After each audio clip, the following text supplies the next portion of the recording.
Sayang kung kailan patapos na yung SEM tsaka tayo mas maging close. Sayang talaga. Sayang. Well, hindi naman kasi ibig sabihin na hindi na tayo magkaklase. Hindi na tayo pwede mag-hangout eh. Oo naman, we'll keep in touch pa rin kahit hindi na tayo magkaklase sa ibang subjects. Saktong-sakto nga, meron akong 2 platinum tickets for Coldplay. For Coldplay?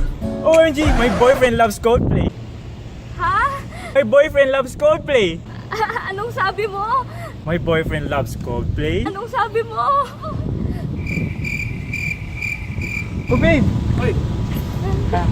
Tiffany, meet my boyfriend. Louie, Tiffany.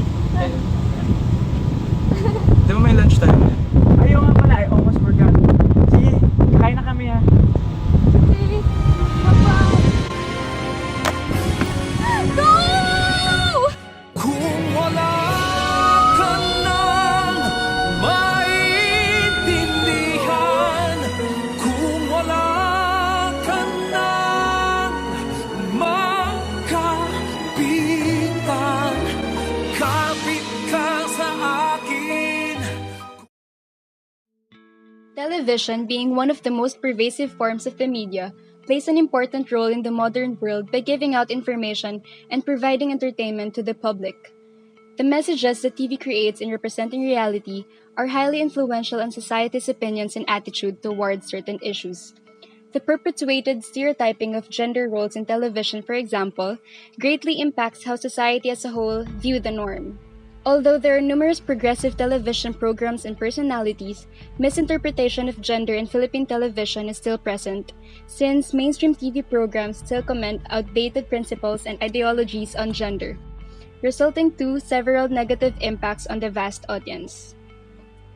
Before moving forward, we must first define gender. The American Psychological Association defined gender as the attitudes, feelings, and behaviors that a given culture associates with the person's biological sex.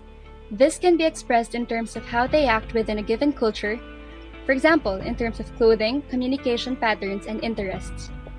The concept of gender identity, which is the personal conception of oneself, is related to a concept called gender role. Gender role is the outward manifestation of personality that reflect the gender identity. Media reiterates the cultural image of women as ornamental objects, whose primary functions are to look good and please men. It's as if women are just placed on television shows to be under the eyes of people to be scrutinized. Women, regardless of their status in the society or the status of the character they are portraying, tend to have fair skin, slim and enticing figure, and are always pleasing to the eyes. Most of the time, country girls are portrayed with innocence and gullibility. Being fragile and delicate is one of the stereotypes of women seen in Philippine TV. In families, women are submissive towards men.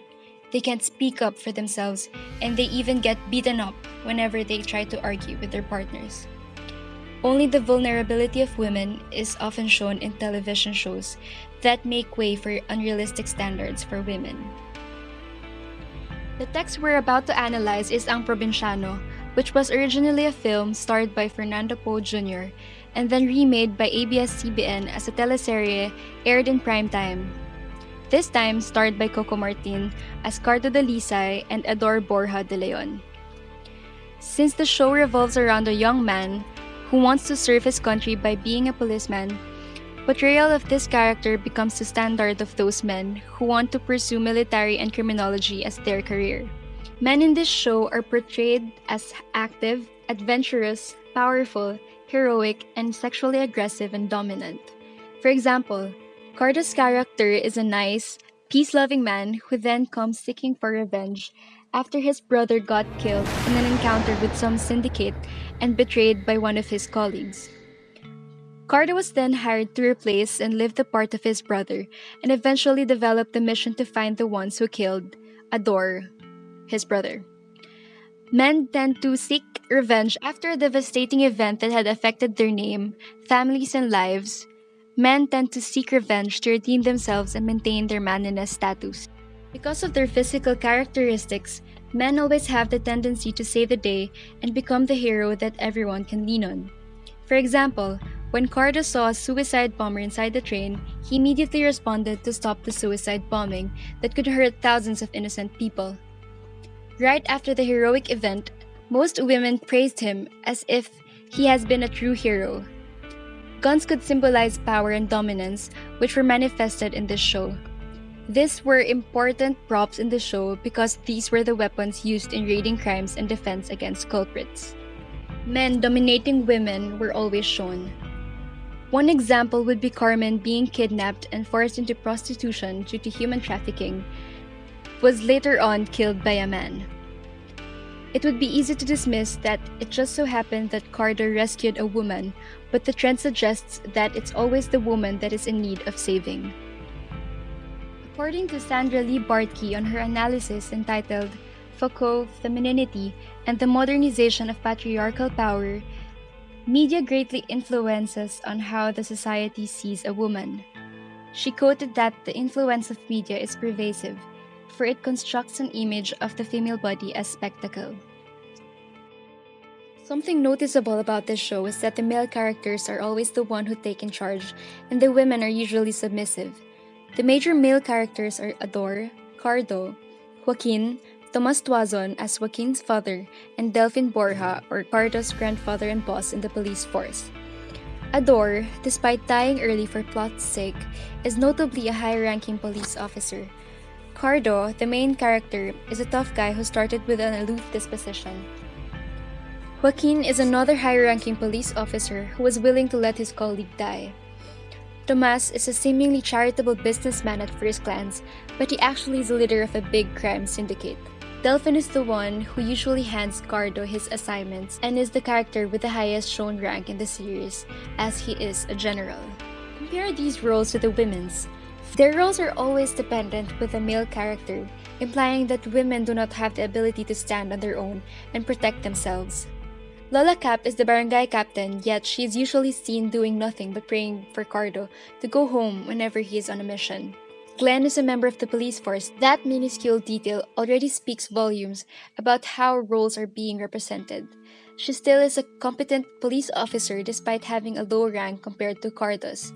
Yet she still finds herself in situations where she needs to be saved by Cardo. Carmen disregarded her dream of working overseas to stay with Ador because Ador is her home and savior. Verna is aware of the injustices that her husband and son commit, but she chooses to do nothing so that they will be safe. TV is one of the most common platforms where gender stereotyping and misinterpretation is present. At some point, this has become the recipe of a good TV show or film, and even in real-life events such as in pageantry. This television show, Probinsyano, really tickled our minds with the things that social media has shown us by exposing the ordinary and being extraordinary. It showed both sides of women, being fragile and delicate, and being strong and independent. Women are depicted as more gullible and emotional compared to men. It also showed the dominance of men over women through the use of their strength and power. Probinsyano is one of the top-rating TV shows today and indeed shows gender stereotyping. It has a leading man of strength and honor and a leading lady of beauty and meekness. With this, gender stereotype is very evident today. To circumvent this problem, producers should start in broadening the concept of men and women in their media. These roles should be more realistic and comparable to the roles of people so that stereotyping will be lessened and even eliminated.